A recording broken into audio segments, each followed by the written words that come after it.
But it's President Obama who is under pressure for his administration's response to the Russian hacks from both Republicans and his own Democratic Party. He defended himself in that Friday press conference, arguing he had an obligation to not step out too far, afraid of appearing to tip the scales for the Clinton campaign. In this hyper-partisan atmosphere, at a time when my primary concern was making sure that the integrity of the election process was not in any way damaged, I wanted to make sure that everybody understood we were playing this thing straight.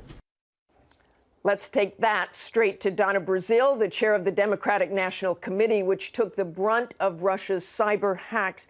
Donna, your party was hacked. Some of your emails were included in that. Do you buy the president's argument, or do you think he let Democrats down by not taking a stronger approach? Well, first of all, I'm gratified that after 7 months, when it was confirmed by our cybersecurity experts, and as well as the FBI, that everyone is now taking it seriously. This was a very intrusive process. The president's party was hacked, not the Democratic Party. The president, he is a Democrat. His party was hacked. The emails were weaponized.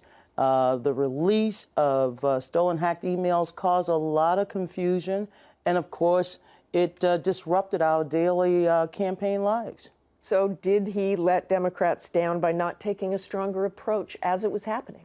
I think the Obama administration, the FBI, the various other federal agencies, they informed us. They told us what was happening. We knew as of May. But in terms of helping us to fight, we were fighting a foreign adversary in the cyberspace, the Democratic National Committee. We were no match, and yet we fought constantly. That's why I think it's important that Congress takes a very open approach to looking at what happened, how it evolved, what was Russia's motives. You're sending a letter to Congress. Yes. The Democratic Party would like to see an open, independent, bipartisan investigation.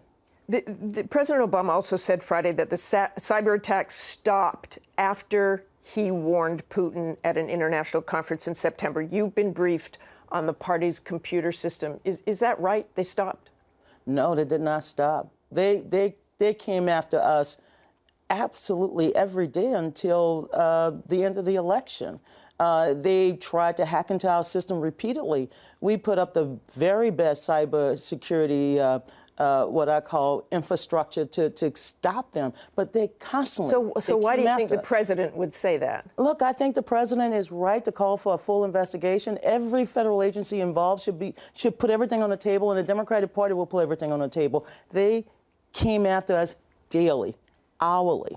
And there were times when we thought they would penetrate us and we would have another breach. But we had a great... Do you think the president didn't know they were continuing? You said they were continuing. You know, when I saw the president, I was a little disappointed that, you know, we were under constant attack. We never felt comfortable. We didn't know what was coming next. And, you know, this is not just about computers. This is harassment of individuals, it's a harassment of our candidates, harassment of our donors. We had stolen information, personal information. People were personally harassed. So are you disappointed in the president's response? I am disappointed that we went through this process. The country went through this process. But are you disappointed in his response? You know, Martha, I don't personally, we were attacked by a foreign adversary.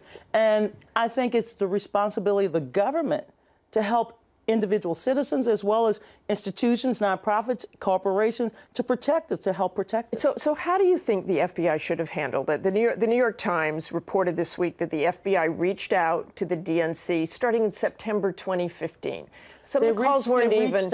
It's like going to Best Buy and you get the Geek Squad, and they're great people, by the way. They reached out to our IT vendors. But when they reached us, meaning senior Democratic officials, by then it was, you know, the Russians had been involved for a long time. Look, we had two sitting members of Congress, Debbie Wasserman Schultz and Tulsi Gabbard. They are sitting members of Congress. Tulsi sits on the armed services. They could have easily have reached them. Well, do you bear any responsibility, does the Democratic National Committee bear any responsibility because they weren't prepared for something like this, or even have a chain of command going from, as you say, the Geek Squad up to more senior leadership? No, there's no question. I took full responsibility, Martha. I went to the Democratic Convention. I spent the entire month of July, well, August, apologizing because of the leaked, stolen emails. I had no idea the extent of the cyber intrusion. I didn't grow up knowing about Fancy Bear and these other Russian actors, but once I found out, we not only initiated a full and thorough investigation internally, we hired CrowdStrike, the former number 3 at the FBI. We instituted better cyber management within the party. So we took appropriate steps, not just to protect our infrastructure, but to also warn others about what was happening to us in real time. And we also warned the Republicans.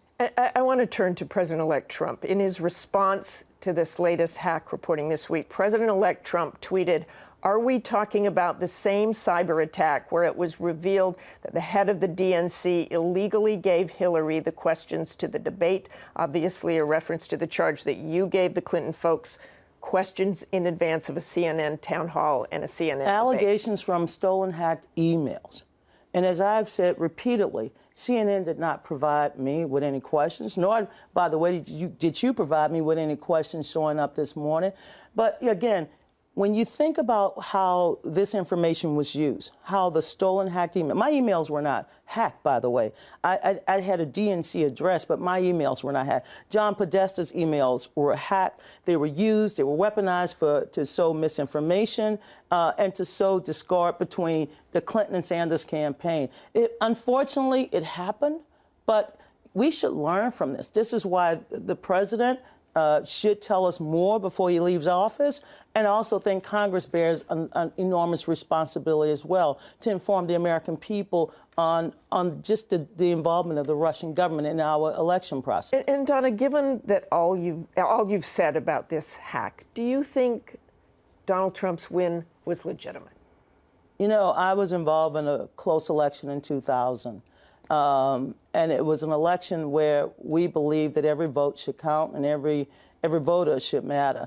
At the end of the day, the electors had an obligation to do their job. And George Bush won the election, and Al Gore had the most the most popular votes.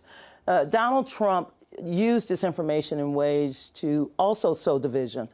I was very disappointed and his repeated usage of some of the stolen information. He used it as if he received daily talking points. But that's politics. It's behind us. What we should focus on now is how do we protect our country from foreign intrusion? How do we protect and strengthen our democratic institutions? And how do we protect the lives of those? So is the election legit? The election was tainted by this intrusion. Would Hillary Clinton have won without it? You know, I'm not going to sugarcoat what happened on Election Day.